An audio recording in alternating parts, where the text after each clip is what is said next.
அனைவருக்கும் வணக்கம். நான் டாக்டர் செந்தில்குமார். நிறைய பேர் இளைஞர்கள், பெண்கள் எல்லாருமே பாதுகாப்பற்ற உடலுறவு வச்சதுக்கு அப்புறம் சில நாட்கள் கழிச்சோ சில மாதங்கள் கழிச்சோ அவங்களுடைய பெண் உறுப்பு ஆண் உறுப்புல ஒரு சின்ன சின்ன குட்டி குட்டியா கட்டி மாதிரி இருக்கும். அதை அவங்க சாதாரண கட்டி அப்படின்னு நினைச்சு அவங்க கேர்லெஸ்ஸா இருப்பாங்க.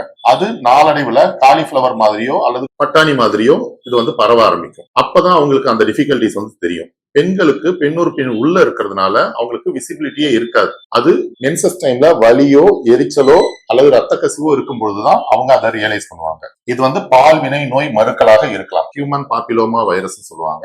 இந்த ஹெச்பிவி மருக்களா இருக்கலாம். இவங்க உடனே என்ன பண்ணுவாங்க, டாக்டர் கன்சல்ட் பண்ணி அந்த இடத்துல ஆசிடோ அல்லது சர்ஜரி மூலமா ரிமூவ் பண்ணுவாங்க.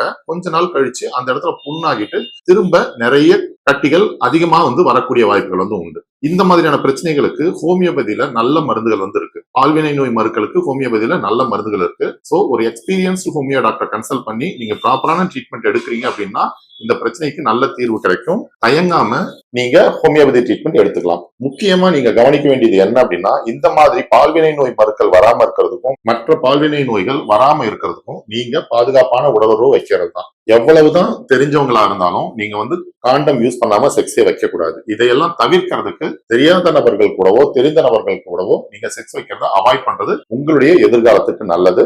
நன்றி, வணக்கம்.